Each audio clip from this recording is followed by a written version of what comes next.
உங்களை யாராவது கொஸ்டின் பண்ணா ரைட் விங் ஆட்கள் தான் உங்களை வந்து காப்பாத்த வராங்க, பாதுகாக்க வராங்க. அதுக்கு காரணம் நான் சொல்ற கருத்தில், நான் பேசுற கருத்தில். நான் ரைட் விங் டைரக்டர் 100 தடவை சொல்லிட்டேன், இப்பவும் சொல்றேன். நான் ரைட் விங் டைரக்டர் தான். நான் வந்து ஒழுக்கமா இருங்கன்னு படத்துல டைலாக் சொல்றேன், பத்திரமா இருங்க படத்துல டைலாக் சொல்றேன், பாதுகாப்பா இருங்கன்னு டைலாக் சொல்றேன், கடவுள் இருக்காருன்னு சொல்றேன், சிவனுக்கு பாட்டு வைக்கிறேன், ராமருக்கு பாட்டு வைக்கிறேன். அப்படின்னா நான் ரைட் விங் டைரக்டர் தான். உலக நீ படி நான் அதை ஒத்துக்கிறேன், நான் இல்லைன்னு சொல்லல. நீங்க இடதுசாரியில 100 டைரக்டர் இருக்காங்க, வலதுசாரியில நான் ஒருத்தர் இருந்துட்டு போறேன், என்ன பிரச்சனை? இல்ல சார், ஒரு படைப்பாளி தன்னை இடதுசாரி டைரக்டர், வலதுசாரி டைரக்டர், நான் வந்து வன்னியர் டைரக்டர், நான் வந்து பட்டியல் சமூகத்தின் டைரக்டர் அப்படின்னு ஏன் வந்து தங்களை காட்டிக்கிறீங்க? என்ன தேவை? யார் காட்டிக்கல? யார் காட்டிக்கல? என்ன தேவை? யார் காட்டி? படைப்பாளி எல்லாருக்குமான படைப்பை தானே சார் கொடுக்கணும். நீங்க படைப்பை மட்டும் விமர்சனம் பண்ணீங்கன்னா நான் இந்த மாதிரி சொல்லிருக்க மாட்டேன். நீங்க படைப்பை விமர்சனம் பண்றதே கிடையாது. நீங்க படைப்பை விமர்சனம் பண்ணி படைப்பை மட்டும் பாருங்க, விமர்சனம் பண்ணுங்க. நானும் படைப்பாளியா வெளியே வரேன். நீங்க அப்படி பண்றதே. உங்க படைப்புல நீங்க நச்சு விதைத்தாலோ அல்லது நீங்க தேவையில்லாம ஒரு சமூகத்தை சீண்டினாலோ அவங்கள தாக்கி அவங்களை விமர்சித்து உங்களை பெருமைப்படுத்தினாலோ அதெல்லாம் அது பேசு பொருள் தான் ஆகும்.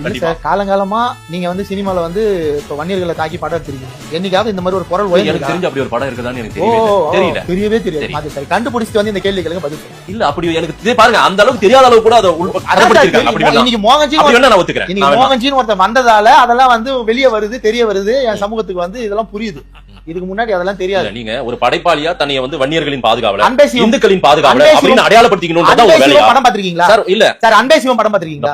அன்பே சிவம் படத்துல நாசர் சாரோட பேர் என்ன? பருத்தி வீரன் படம் பாத்திருக்கீங்களா? பாத்திருக்கேன். பருத்தி வீரன்ல ஒரு லாரி வந்து இடிக்கும், அந்த லாரி மேல என்ன போர்டுல என்ன பேர் எழுதிருக்கும்? மெட்ராஸ் படம் பாத்திருக்கீங்களா? மெட்ராஸ் படத்துல ஒரு பாட்டுல ஒரு பொண்ணு நடந்து வருவாங்க, அந்த பொண்ணோட ட்ரெஸ்ல என்ன கலர் குறியீடு இருக்குன்னு போய் பாருங்க. ரெண்டு டீம் ஃபுட்பால் மேட்ச் ஆடுவாங்க, அதுல எந்தெந்த கலர்ல 2 பேர் ஜெர்சி போட்டுருக்கான்னு போய் பாருங்க. நான் சொல்லுவேன் 100 குறியீடு. இந்த தேவையில்லாத விஷயம்னால எங்கேயும் வெளியே பேசல. அங்க 100 குறியீடு இருந்துச்சுல, அதே மாதிரிதான் உங்க படத்துல சில குறியீடுகள் வைக்கப்பட்டது. 1-2 இருக்கும், 1-2 இருக்கும். நான் இல்லன்னு சொல்லலையே, நான் பத்திக்கு ஓடலையே. 1-2 இருக்கும். நீங்க சொல்ற மாதிரி படமே அப்படி வன்மம் கிடையாது சார். நீங்க ஒண்ணு செய்வீங்க சார், நாங்க ஏசுநாதர் கிடையாது சார். இந்த ஒரு கண்ணத்துல சார் அந்த அடையாளத்துல பருத்தி வீரன் அடையாளம் சொன்னீங்களா? ஆமா. ஒரு அடையாளமா நீங்க சொல்லும்போது குறியீடு கண்டுபிடிச்சீங்களா?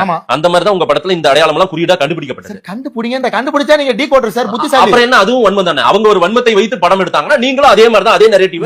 100 வன்மம் வச்சிருக்காங்க சார். நான் 10 வன்மம் வச்சிருக்கேன். 10 வன்மம் வைக்கல, நான் 2 வன்மம் வச்சிருக்கேன் அப்படின்றீங்க. ஆமா, 2 குறியீடு நான் வச்சிருக்கேன் சார். அது வன்மம் தானே.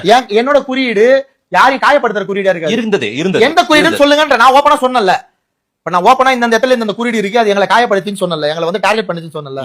அந்த மாதிரி ஒரு குறியீடு நீங்க இந்த மாதிரி குறியீடு வச்சீங்க, அது வந்து காயப்படுத்தின்னு சொல்லுங்க. யாரே சொல்றது என்ன குறியீடுன்னு கூட. நான் என் படத்துல என்ன குறியீடு வச்சேன் நான் வெளிப்படையா சொல்ல சொன்னீங்கன்னா சொல்லுவேன்.